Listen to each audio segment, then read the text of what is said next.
The Shadow of the Northern Star. An epic dark fantasy tale. Prologue. The Fading Light.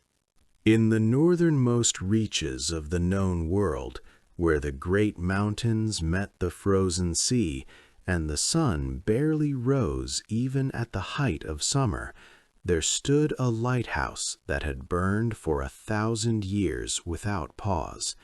It was called the Northern Star, and it was more than merely a beacon for ships. It was a ward, a protection, a boundary marker between the realm of mortals and the dark places beyond. The lighthouse had been built in the elder days by those who remembered the first wars against the shadow, when darkness had nearly consumed all the lands. They had placed it at the uttermost edge of the world, where the boundaries grew thin, and things that should not be could sometimes slip through. The light that burned in its tower was no ordinary flame. It was sustained by ancient magic, fed by artifacts of power that had been sealed within its foundation. For 1,000 years, the light had never faltered. Keepers came and went, generations of watchers who maintained the tower and ensured the flame burned bright. They were a proud order, these lighthouse keepers, descended from the original builders and sworn to eternal vigilance. But all things fade, even the greatest works of the elder days. The magic that sustained the light was weakening, the artifacts losing their potency. And though the keepers did not speak of it openly, they all knew the Northern Star was dying. When the light finally failed, when darkness claimed the northern reaches, what had been held back for a millennium would be free to advance southward. Ancient evils, long imprisoned nightmares, things without names that existed only to consume and corrupt, all would descend upon the unsuspecting lands like a tide of shadow. This is the story of the final days of the Northern Star, and of those who stood watch as the light began to fade. Part 1. The Last Keeper. Her name was Eira Stormborn, and she was 29 years old when she became the final keeper of the Northern Star. She had been born in the lighthouse, as had her mother and grandmother before her. The Stormborn line had kept the watch for 12 generations, longer than any other family. It was both their pride and their curse. Eira's father, Aldrich Stormborn, had been master keeper for 30 years before his death 6 months prior. He had fallen from the tower's uppermost walkway during a winter storm, though whether it was an accident or something darker, no one could say. His body had been found at dawn, frozen in the snow, his eyes open and staring northward, as though he had seen something terrible in his final moments. The other keepers whispered that he had glimpsed what was coming, that the weight of that knowledge had driven him to madness. But Eira did not believe her father had been mad. Burdened, yes. Afraid, certainly. But not mad. She had found his journals after his death, hidden in a locked chest in his private chambers. They were filled with observations, calculations, and growing dread. The light was failing faster than anyone realized. The artifacts were depleting. Within 5 years, perhaps less, the Northern Star would go dark. And there was nothing anyone could do to stop it. The last entry in her father's journal, written the night before his death, read simply, "I have found a way. It will require sacrifice beyond measure, but it may be enough. Forgive me, my daughter, for the burden I leave you. The light must not fail. Whatever the cost, the light must not fail." Eira had read those words 100 times, trying to understand what her father had discovered, what sacrifice he had been contemplating. But his journals offered no clear answers, only fragments of research into ancient texts, references to the founding of the lighthouse, and cryptic notes about rekindling and the price of light.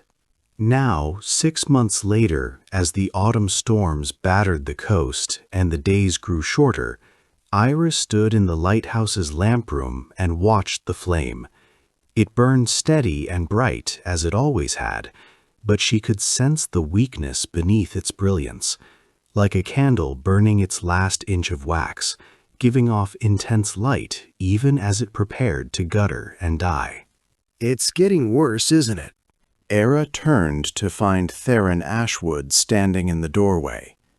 He was the lighthouse's scholar, a man of perhaps 40 who had come north 10 years ago to study the ancient texts kept in the tower's library. He was thin and gray-haired, with eyes that had seen too much and worried too deeply. "The fluctuations are more frequent," Eira admitted. 3 times this week the flame has dimmed perceptibly before stabilizing again. We're approaching a critical threshold. Theron moved to stand beside her, his gaze fixed on the flame. "Your father knew, didn't he? That's why he was so desperate in those final months. He saw what we're all beginning to see, that the end is coming, and coming soon." "He thought he found a solution," Eira said. "Something in the old texts, but he died before he could explain it to me." "Perhaps that was intentional," Theron said quietly. "Perhaps he knew that if he told you what was required, you would try to stop him." Eira felt a chill that had nothing to do with the cold northern wind howling around the tower. "What do you mean?" Theron pulled a rolled parchment from his robes and spread it on the table near the lamp.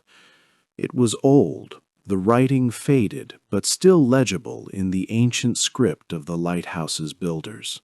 "I've been researching the same texts your father was studying," Theron explained, "trying to understand what he discovered, and I believe I've found it."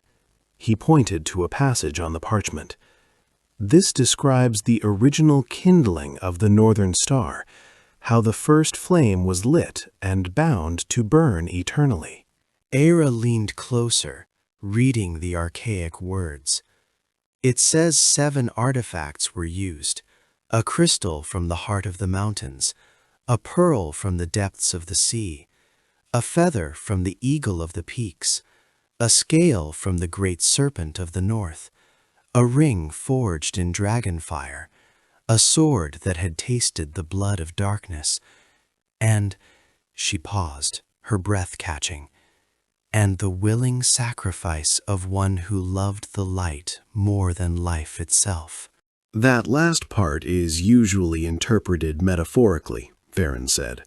"The sacrifice of one's peace, one's comfort, one's ordinary life to take up the burden of keeping the watch. But your father found earlier versions of the text, predating the official histories, and in those versions the language is unambiguous."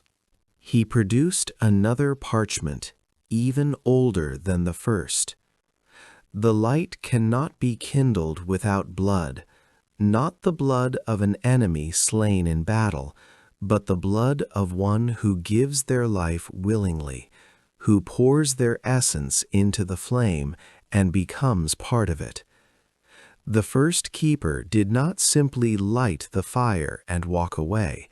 They became the fire, their life force sustaining the flame for as long as the artifacts could channel it." Eira stared at the text, horror and understanding dawning together. "Are you saying the first keeper is still alive, still burning in that flame after 1,000 years? "Not alive," Theron corrected, "but not entirely dead either. Existing in a state between, their consciousness bound to the light, their will holding back the darkness. And now, after a millennium, Their strength is finally failing. The artifacts can no longer sustain them. The flame is dying because the soul that powers it is dying. Then there's no way to save it, Eira said, her voice hollow. We can't ask someone to give up their life, their very soul, to become a living flame for another 1,000 years. Can't we? Farron's eyes were sad but resigned. If the alternative is the destruction of everything we know, if the darkness that has been held back for 10 centuries is finally released, how many lives would be lost then? How many souls consumed? There has to be another way, Eira insisted. If there is, your father couldn't find it, Theron said, and neither can I. The magic that sustains the light requires a living sacrifice. That is the price that was paid 1,000 years ago, and it's the price that must be paid again if the light is to continue. Eira turned away from him, looking out the lamp room's windows at the vast darkness beyond. The ocean stretched away to the north, black and cold and utterly empty. Beyond it lay lands no living person had seen, places where the shadows still ruled, where things older than memory waited with patient hunger. My father was going to do it, she said quietly. That's what his final journal entry meant. He was going to sacrifice himself, become the new flame. I believe so, Theron agreed, but something stopped him. Perhaps he lost his nerve at the last moment, or perhaps he hesitated. Perhaps he saw that the sacrifice would not be enough. One life to buy another 1,000 years, but what happens when those 1,000 years end? Do we simply condemn another keeper to the same fate?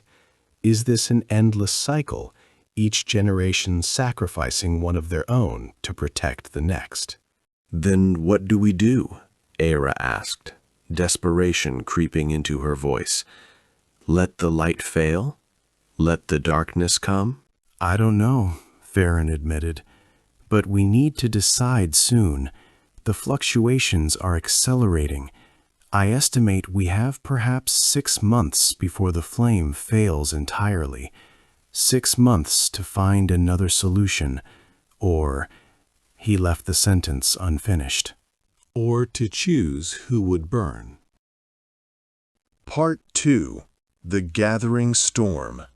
Word spread quickly through the small community that clustered around the base of the lighthouse.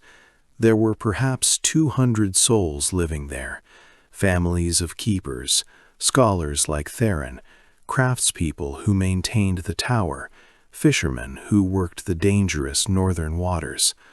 All of them dependent on the light, all of them aware that something was wrong.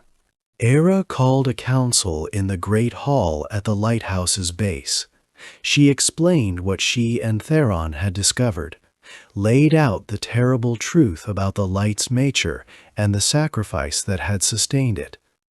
The room fell silent as she spoke, faces growing pale, eyes widening with horror and fear. There must be something we can do, said Master Rowan, the eldest of the keepers. He was 80 years old, bent with age, but sharp of mind. Some other source of power we can tap, some magic we've forgotten. We've searched the archives, Theron replied. Every text, every scroll, every fragment of ancient knowledge. The mechanism is clear and unchanging. The light requires life to sustain it. Not just any life, but willing sacrifice from one who understands what they're giving up. Then I'll do it, Rowan said immediately. I'm old. My time is short anyway.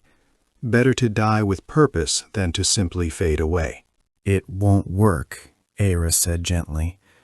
The sacrifice must come from someone in the prime of life, someone with decades still ahead of them. That's what gives the flame its power, the years that are surrendered, the life that could have been. An old man at the end of his days has little left to give. "Then I'll go," said a voice from the back of the hall. Everyone turned to see Cale Ironhand standing, his massive frame filling the doorway. He was the lighthouse's smith, responsible for maintaining all the metalwork and machinery. He was 35, strong as an ox, and fiercely loyal to the community. "I have no wife, no children," Cale continued, "and I've lived a good life. If my death can buy safety for the rest of you, then it's a fair trade." "It's not death," Farron said quietly. "It's worse than death. You would be bound to the flame, your consciousness trapped in burning, unable to move or speak or rest for 1,000 years. It's an existence of constant sacrifice, constant pain."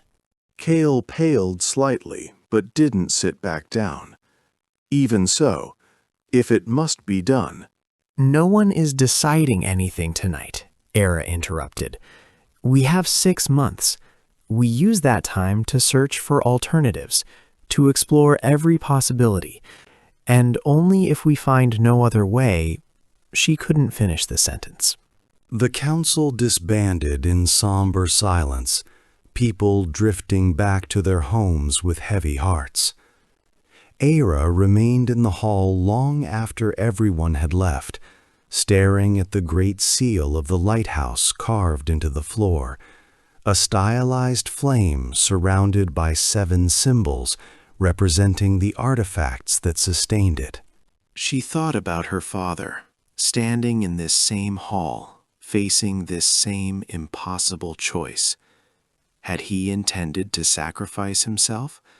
Or had he discovered something else, some secret that died with him? She needed answers, and there was only one place left to look. The lighthouse's deepest level was sealed behind a door that only the Master Keeper could open. Eira's father had given her the key on his deathbed, along with whispered instructions. Only in the greatest need, only when all other paths have closed. She descended the spiral stairs, past the living quarters, past the library, past the storage rooms, down to a level that few even knew existed. The air grew colder as she descended, and she could feel a pressure building, as though she were diving deep underwater. The sealed door was made of black iron, covered in runes that glowed faintly in the darkness. Eira pressed the key to its center, and the runes flared bright. The door swung open with a groan of ancient hinges. Beyond lay a circular chamber, and in its center stood a pedestal of white stone. Upon the pedestal rested 7 objects, each sealed within a crystal case that pulsed with faint light.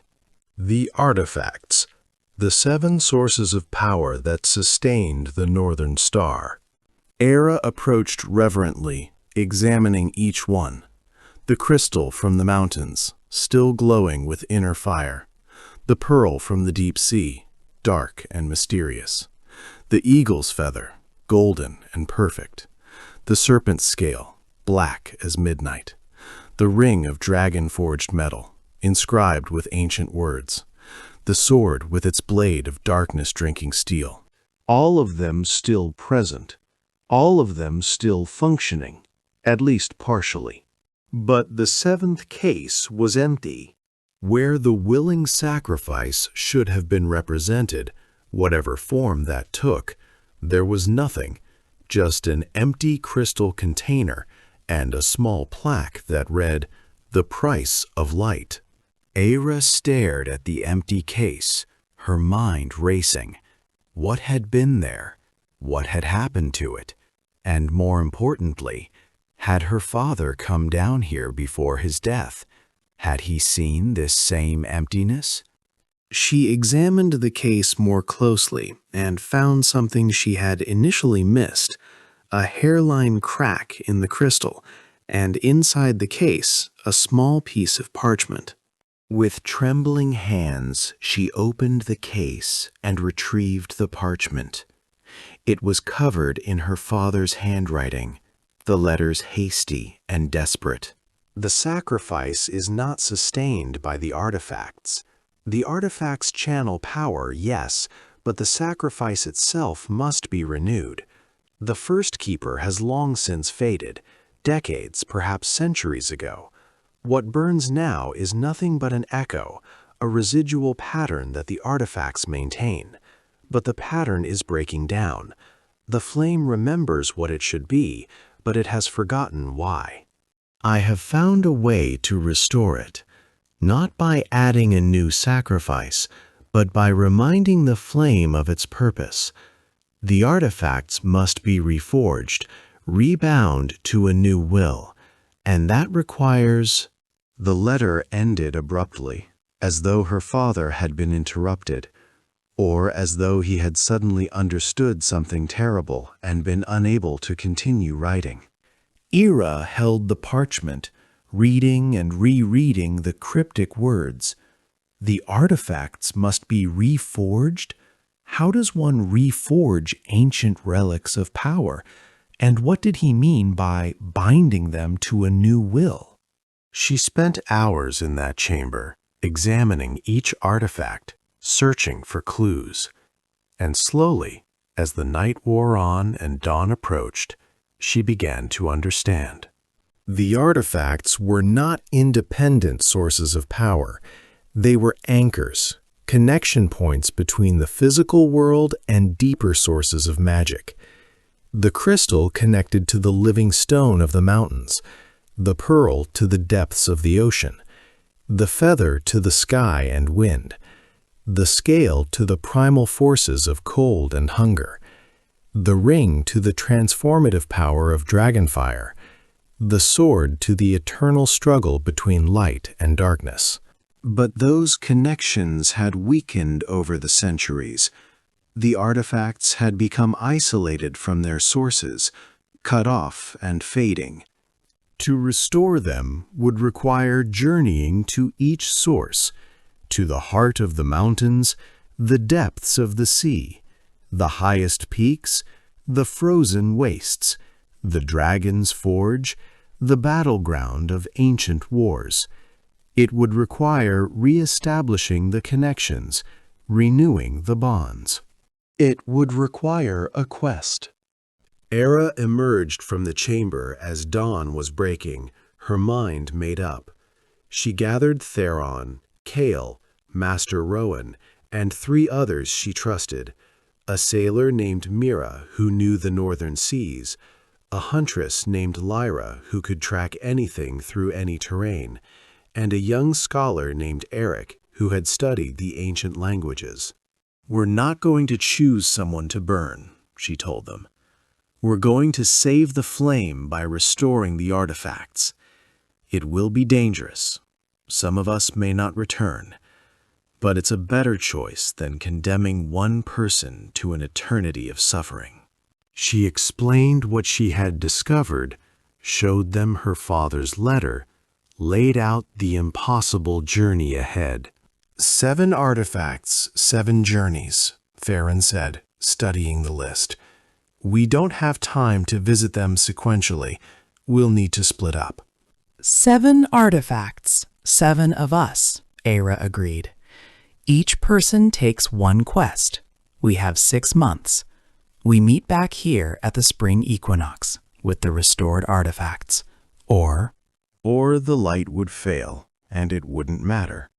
They spent the next week preparing, gathering supplies, researching the locations they would need to reach, making peace with the probability that not all of them would survive. The quests ahead were legendary in difficulty. The places they needed to reach had been forbidden or forgotten for good reasons. But they had no choice.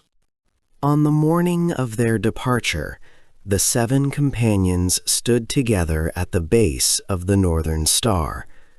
The flame burned above them, steady but weak, like a heartbeat growing fainter.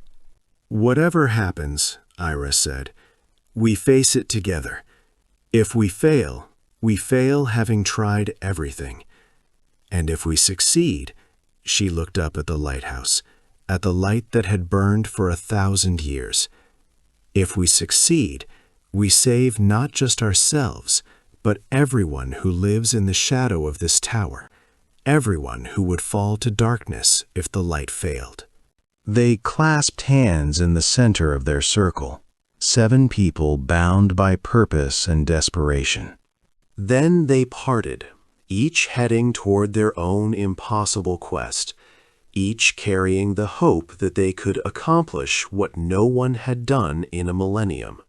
Restore the light, renew the watch, hold back the darkness for another age. Or die trying.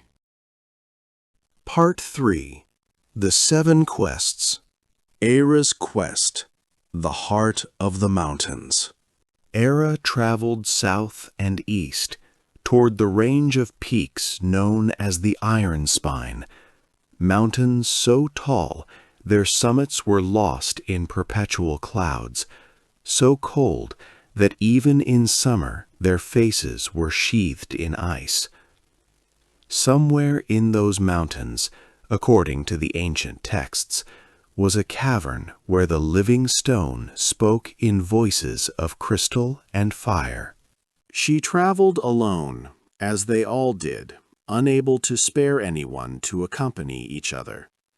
The journey took 3 weeks of hard climbing, following paths that were more suggestion than trail, sleeping in caves when she could find them, and in the open when she couldn't.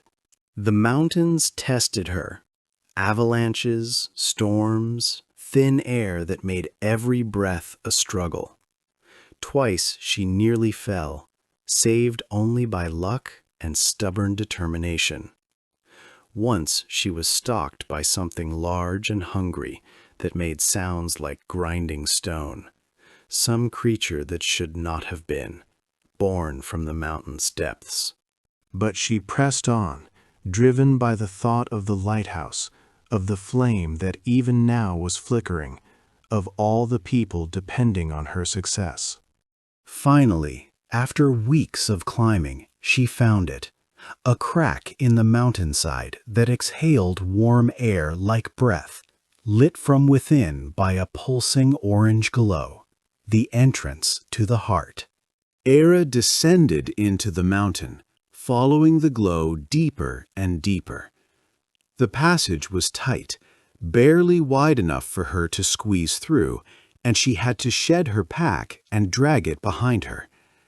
The temperature rose as she descended, from freezing to merely cold to uncomfortably warm. At last, the passage opened into a vast cavern, and in its center was the heart of the mountains, a massive crystal, perhaps 20 feet tall, that pulsed with living light. It was connected to the cavern's walls by veins of luminous stone, as though it were truly an organ pumping life through the mountain itself. Eira approached reverently, and as she did, the crystal's pulsing synchronized with her own heartbeat. She could feel its presence in her chest, in her bones, a rhythm older than humanity. She drew out the artifact she carried, the mountain crystal from the lighthouse, and held it up before the heart. For a moment, nothing happened. Then light arced from the heart to the artifact, brilliant and blinding, and Eira felt power flow through her like lightning. The connection was being reestablished, the artifact recharged, the ancient bond renewed. When the light faded, the crystal in her hand glowed with renewed vigor, pulsing in perfect time with the heart. 1 artifact restored, 6 more to go. Farron's Quest, the Depths of the Sea. Farron hired a ship and crew to take him to the abyssal trench, a place where the ocean floor dropped away into darkness so complete that no light had ever penetrated it. According to legend, in those depths lived the Leviathan, firstborn of all sea creatures, guardian of the deep waters. The captain and crew were terrified, having heard stories of ships that ventured too close to the trench and were dragged down by tentacles as thick as masts. But Theron paid well, and desperation made men brave or foolish. They reached the trench on a gray morning when the sea was calm as glass.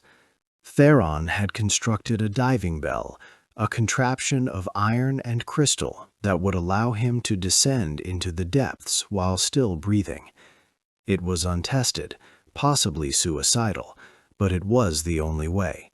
He climbed into the bell, sealed it, and had himself lowered over the side. Down he went, through layers of decreasing light, past schools of fish that grew stranger and more alien the deeper he traveled, down through water that went from blue to green to purple to black, down until the pressure made the iron bell creak and groan, until the darkness was so complete he could see nothing beyond the faint glow of the crystal lamp he carried. And still he descended. Finally, when he thought the bell must surely collapse and crush him, he saw light below. Not sunlight, something else. A phosphorescent glow, green and ghostly, emanating from a forest of structures that might have been coral or bone, or something between. The bell settled on a rocky surface, and through the crystal viewing port, Theron saw movement. Something vast was approaching, too large to fully comprehend. A shape that might have been serpentine, or might have been something else entirely, covered in scales that glowed with their own inner light. The Leviathan. It circled the bell, examining this strange intrusion into its realm. Theron held up the pearl artifact, showing it to the creature, and sent out a desperate thought. I mean no harm. I seek only to renew the ancient pact, to restore the connection between the depths and the light above. The Leviathan's massive eye, large as the bell itself, fixed on the pearl. Then, deliberately, the creature opened its mouth, revealing rows of teeth like swords, and from the back of its throat came a light. Another pearl, identical to the one Theron carried, but larger, pulsing with power. Take it, a voice said in his mind, ancient and cold as the deep ocean. The pact is renewed. But know this, surface dweller, the sea remembers all debts, all bargains, all promises. Do not break faith with the depths, or what was given can be taken back. Theron reached out through a small portal in the bell, his hand shaking, and took the glowing pearl. Power surged through him, and his own pearl artifact resonated in response, recharged and renewed. 2 artifacts restored. 5 to go. Kale's Quest. The Dragon's Forge. Kale journeyed to the volcanic lands in the far west, where mountains of fire still smoked and rivers of molten stone flowed like water. According to legend, in the heart of the greatest volcano was a forge where dragons had once shaped the world itself, a place where metal could be transformed into something more than mere matter. No dragons had been seen in centuries. Most believed them extinct, casualties of the wars that had shaped the elder days. But the forge, if it still existed, would contain power enough to recharge the ring artifact, or would contain something else, something that might kill him. Kale was not afraid of death. He had volunteered to sacrifice himself after all.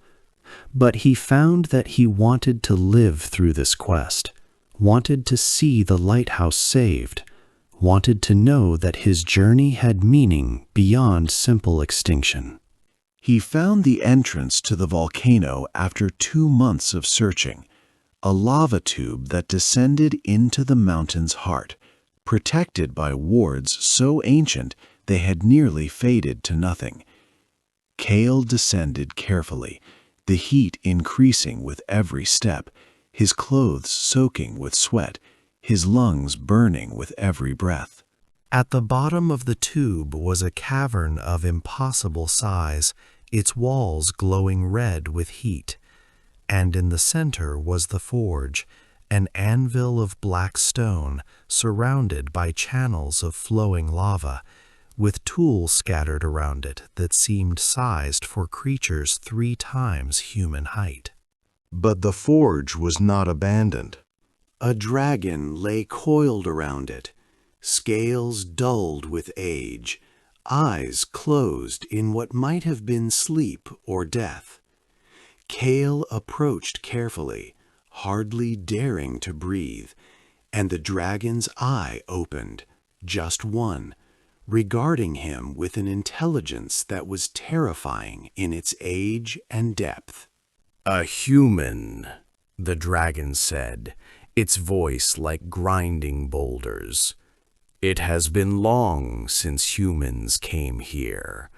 What do you seek, small one?" Kale explained his mission, showed the ring artifact, spoke of the dying light and the desperate need to restore it. The dragon listened, then laughed, a sound like an earthquake. "The Northern Star. Yes, I remember its kindling. I was young then, barely a century old. One of my scales was given for its making. And now you come to renew that gift?" "If you're willing," Kale said. "We have nothing to offer in return except our gratitude and the promise that the light will continue to protect against the darkness." "I am the last," the dragon said, "the last of my kind. When I die, which will be soon, the age of dragons ends forever. But perhaps," the creature uncoiled slowly, painfully, and approached the forge, "perhaps I can give my ending some meaning. Heat the forge, human. Use the bellows there. Make the fire as hot as you can." Kale worked the massive bellows, pumping until his muscles screamed and the lava channels glowed white with heat. The dragon placed the ring artifact on the anvil, then, deliberately, plucked a scale from its own chest, a scale the size of Kale's palm, gleaming with iridescent color. "My last gift to the light," the dragon said, and placed the scale beside the ring. Then the dragon leaned forward and breathed flame directly onto both objects. Not ordinary fire, but dragon fire, the primal heat that had shaped the world in its youth. The ring and scale melted together, fusing, transforming, becoming something new.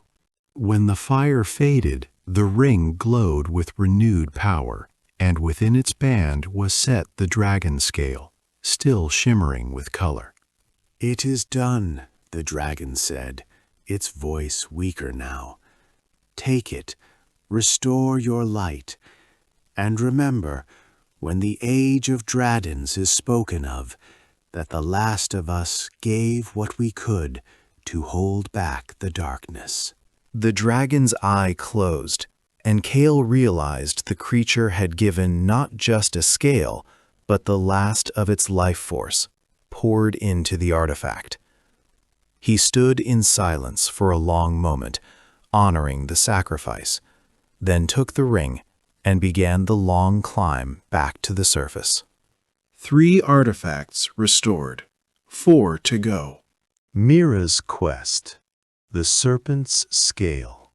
Mira traveled north by ship, beyond even the lighthouse, into waters where ice choked the sea and the sun barely rose. She was searching for the great serpent, a creature of legend that supposedly coiled beneath the frozen ocean, so vast that its body encircled the entire northern pole. Most people thought the serpent was myth, but Mira had grown up on stories of it, tales told by old sailors who claimed to have glimpsed its coils breaking the surface, scales like shields, eyes like frozen moons.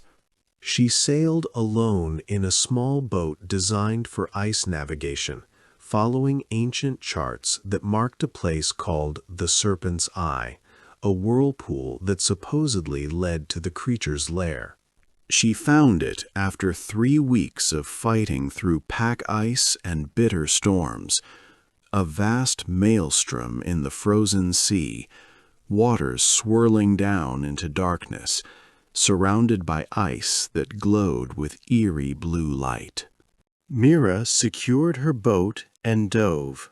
The water was so cold it felt like knives stabbing her skin, and she knew she had only minutes before hypothermia would kill her.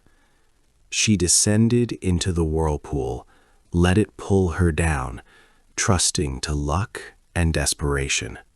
Down into darkness, spinning, unable to tell up from down, lungs screaming for air. Then suddenly she was through, expelled into a vast chamber beneath the ice, an air pocket, impossibly warm, lit by luminescent algae that grew on walls of ancient ice. And coiled in the center of the chamber was the serpent. It was even larger than the stories claimed. Its body was thicker than the mightiest trees, scaled in black and silver, stretching away into darkness in both directions with no visible beginning or end. Its head alone was the size of a house, with eyes that glowed with cold intelligence. "Another comes," the serpent hissed, its voice like wind over ice. "Seeking, always seeking. What would you take from me, little warm blood?"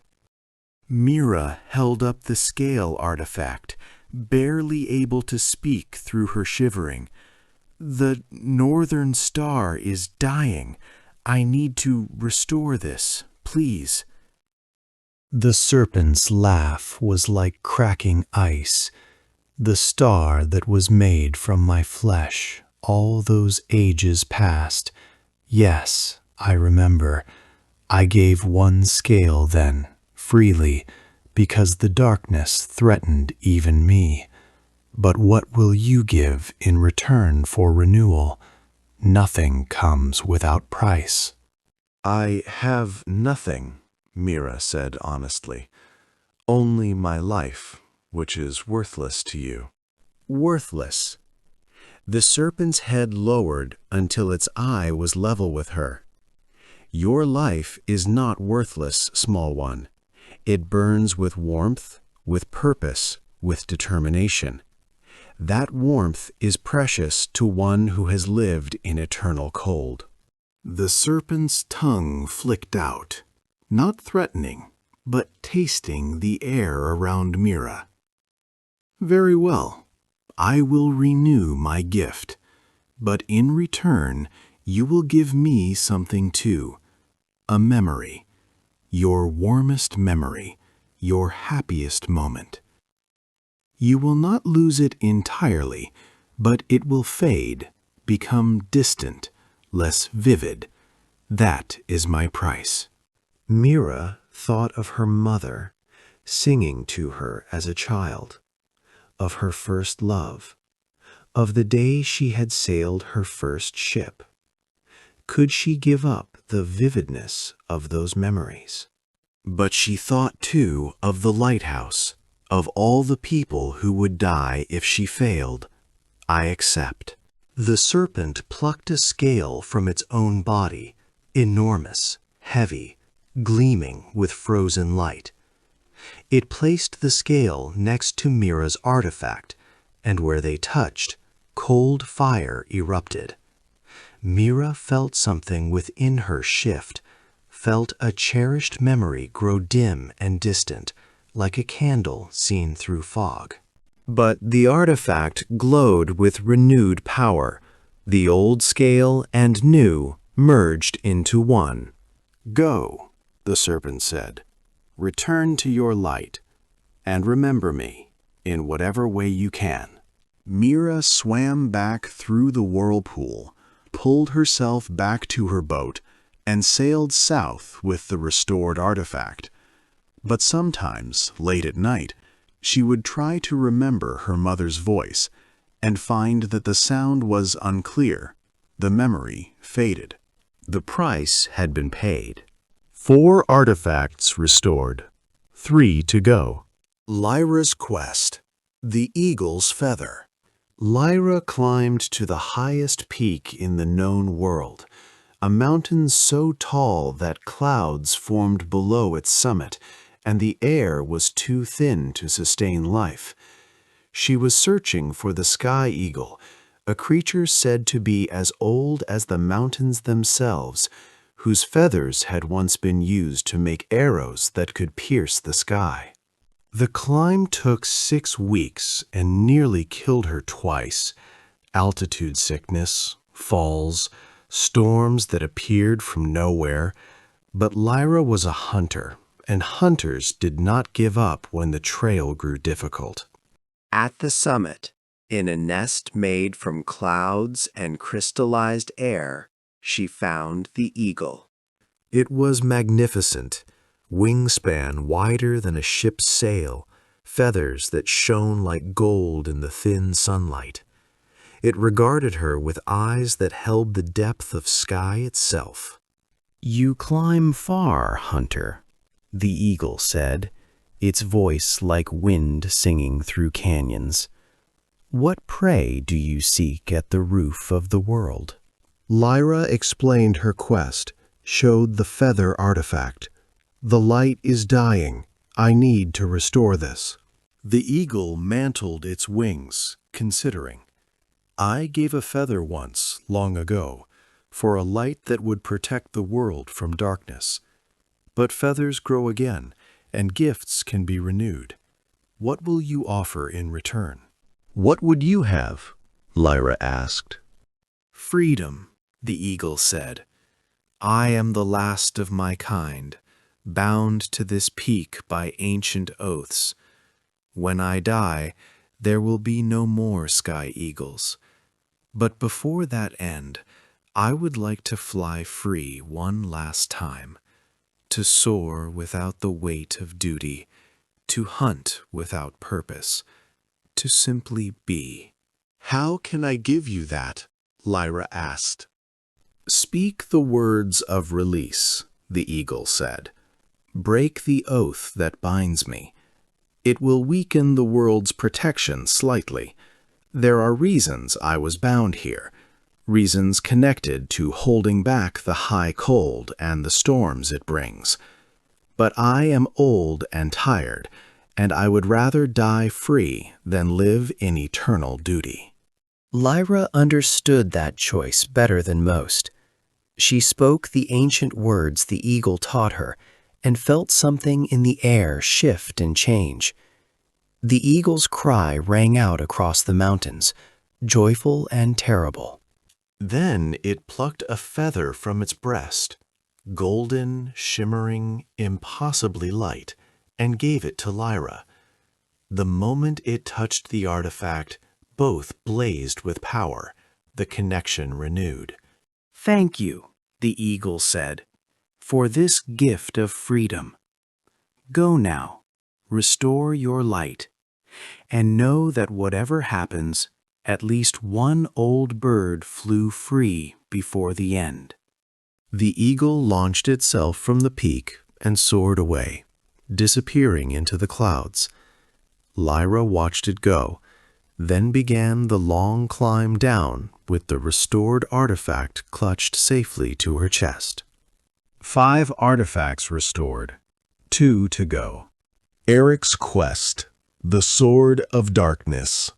Eric, the youngest and least experienced of the 7, had been given what might have been the most dangerous quest, to find the Sword of Darkness and renew its connection to the eternal struggle between light and shadow. The sword had been forged in the first wars against the darkness, made from metal that had been tempered in shadow itself. It had the power to cut through any darkness, to drink the essence of evil and transform it to light. But it could only exist where shadow was strongest, and that meant Eric had to travel to the Shadowlands. These were territories in the Far East where the sun never fully rose, where darkness lingered even at noon, where things that should not be walked openly. They had been battlegrounds in the ancient wars, places where so much evil had been done that the land itself was corrupted. No sane person went to the Shadowlands, but Eric was determined, driven by the knowledge that his friends depended on him, that the lighthouse depended on him. He traveled east for 3 months, watching the days grow shorter, the nights longer, the shadows deeper. The land changed around him, becoming twisted and wrong. Trees that grew bent and gnarled, animals with too many eyes or not enough, villages that were empty but not abandoned, their inhabitants simply gone. At the heart of the Shadowlands was a fortress of black stone, crumbling but not fallen. This was where the final battle had been fought, where light and darkness had clashed, and darkness had lost. The Sword of Darkness had been left here, thrust into the ground as a marker and a warning. Eric found it exactly where the legend said it would be, standing upright in the fortress's courtyard, its blade driven deep into stone, surrounded by bones of the fallen. He approached carefully, knowing that touching the sword directly would likely kill him.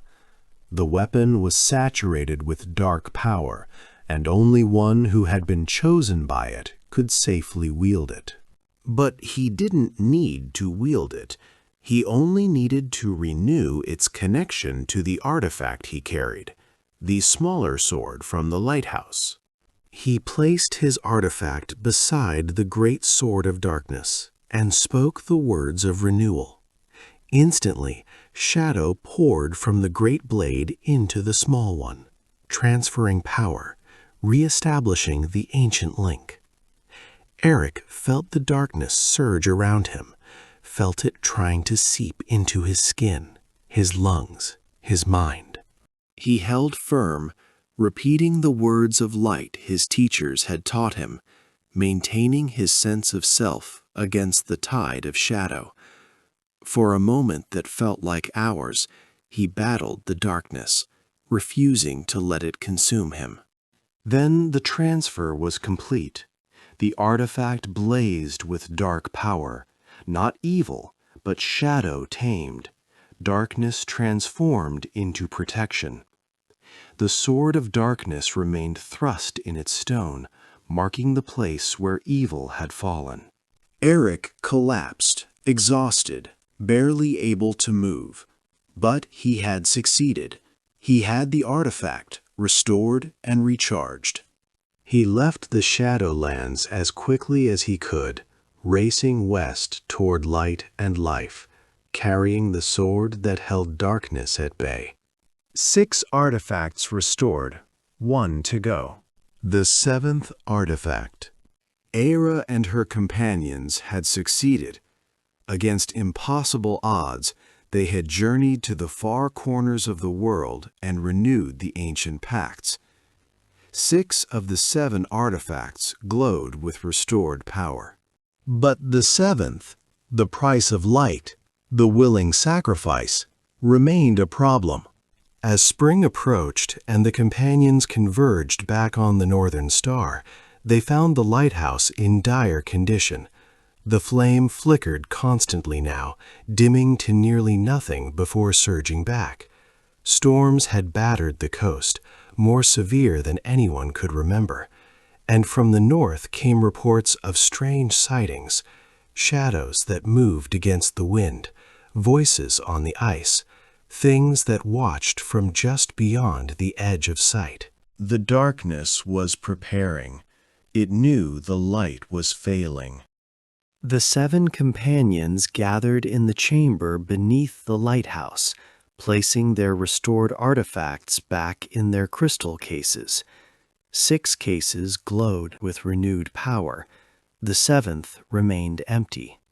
"We've done everything we can," Theron said, his voice heavy with exhaustion. "But without the 7th artifact, without the willing sacrifice, the others won't be enough. The flame will still fail." "Then one of us must become the sacrifice," Kyle said firmly. "We knew this might be necessary. I still volunteer." "As do I," said Mira. "And I," Lyra added. "We all would," Eira said, looking around at her companions. They had survived their quests, been changed by them, grown closer through shared hardship. The thought of losing any of them was unbearable. "But someone had to burn." "There must be another way," Eric said desperately. He was the youngest, the least experienced, and he felt that if anyone should make the sacrifice, it should be him. But the others had made it clear they wouldn't allow it. "What if," Eira said slowly, an idea forming, "what if the sacrifice doesn't have to be just one person?" Everyone turned to look at her. The first keeper gave their entire life, their entire essence, to sustain the flame for 1,000 years, Eira continued. But what if instead of one person giving everything, 7 people each gave a portion? Not our lives, but something else, something precious but not lethal. A piece of our essence, our life force, shared and sustained by the power of the other 6 artifacts. Theron's eyes widened. Distributed sacrifice. Instead of one candle burning down, 7 candles each burning at 1/7 the rate. It might work. The magic would be more complex, the bindings more intricate, but we might all survive," Mira finished.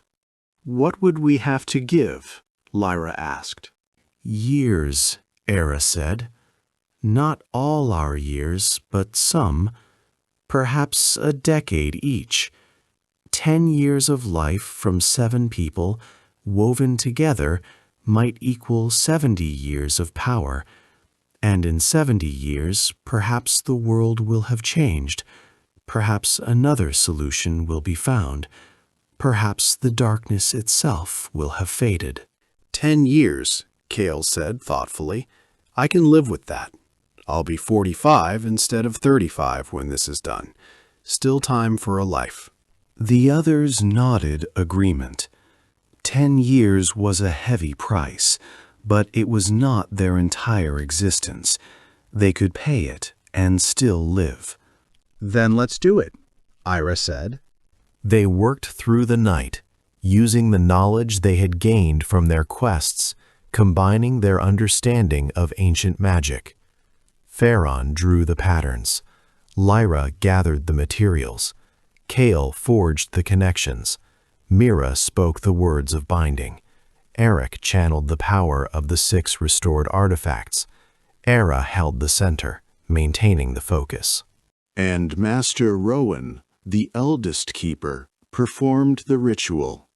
At midnight, under a sky lit by the aurora, rare this far south, but drawn by the magic they were working, the 7 companions stood in a circle around the empty 7th case. They joined hands, and Master Rowan spoke the words of sacrifice. Light poured from each of them, Not blood, but something more essential. Life force, future years, potential unlived. It flowed from them into the center of the circle, where it coalesced into a form visible to the eye, a crystalline flame, burning with 7 colors, each hue representing one of the sacrificing souls. The flame settled into the 7th case, and the case sealed around it. In that moment, each of the 7 felt something within them shift. They had aged in a way, not physically but spiritually. 10 years of their future had been given to the flame. But they lived, they stood, they breathed. And above them, in the lamp room of the northern star, the great flame blazed with renewed vigor. Part 4. The New Age. The renewal of the northern star was felt across the entire northern region. Sailors reported that the light burned brighter than it had in living memory. Villages that had been troubled by encroaching darkness found the shadows retreating. Strange creatures that had been creeping south returned to the frozen wastes. And from the Shadowlands themselves came reports, perhaps rumors, perhaps truth, that the darkness was withdrawing, retreating back into its forgotten places, repelled by the renewed power of the light. The 7 companions stayed at the lighthouse for a year after the renewal, ensuring the flame remained stable, that the sacrifice was holding. They found that they were connected now, in ways they hadn't been before. They could sense each other, no matter the distance. They could feel the health of the flame through their own bodies. When it burned strong, they felt vital. When it flickered, they felt weakened. They had become, in essence, a collective keeper. Not one person giving everything, but 7 people sharing the burden. Eventually, as the flame proved stable, they began to return to their own lives. But they were changed. The quests had marked them, and the sacrifice bound them. Kale returned to his forge, but he worked now with a new understanding of fire and transformation. His creations became legendary, sought after by smiths and warriors across the lands. Mira took her ship back to sea, but she sailed now with a deeper knowledge of the ocean's mysteries. She became a guide for other ships, leading them safely through waters that would have been impassable before. Lyra returned to the mountains, but she moved through them now with the grace of the eagle whose feathers she had renewed. She became a protector of the high places, watching over travelers and keeping the peaks safe. Theron continued his studies, but with the practical knowledge gained from his journey to the depths. He wrote books about the ancient pacts and the true nature of the artifacts, preserving the knowledge so it would not be lost again. Eric overcame his journey to the Shadowlands to become a teacher of the young, showing them how to face darkness without being consumed by it. His school trained a new generation of keepers, ensuring the watch would continue. Mira's memory, though dimmed by the serpent's price, was filled with new experiences that shone just as brightly. And Eira remained at the Northern Star, the keeper of the renewed light, maintaining the flame that her sacrifice and that of her companions had saved. Years passed, decades. The 7 grew old, but they grew old together, bound by their shared sacrifice. And when they died, first Eric, then Mira, then Kale, their essence did not leave the flame. It remained, woven into it, sustaining it even in death. By the time Eira herself was dying, 80 years after the renewal, she understood what her father had tried to tell her. The willing sacrifice was not about one person burning forever. It was about commitment that transcended death, about choosing to be part of something larger than yourself, about giving what you could while you lived and trusting that others would do the same when you were gone. She died peacefully, surrounded by the new generation of keepers who had trained under her. And as her last breath left her body, she felt herself merge with the flame, joining her companions, becoming one with the light she had spent her life protecting. The northern star burned on, sustained not by one eternal sacrifice, but by generations of smaller sacrifices, each person giving what they could, all of them together holding back the darkness. And perhaps that was how it should always have been. Not one person bearing an impossible burden alone, but a community sharing the weight, each generation passing the responsibility to the next, all of them together maintaining the watch. The light would burn, the darkness would be held at bay, and the northern star would guide ships and souls for ages yet to come. Not because of one hero's sacrifice, but because 7 companions chose to share the burden, and in sharing it, made it bearable. The watch continued. The light endured, and in the far north, at the edge of the world, the northern star blazed bright, a beacon of hope, a symbol of shared sacrifice, a reminder that even the greatest darkness could be held back by those who stood together. The end.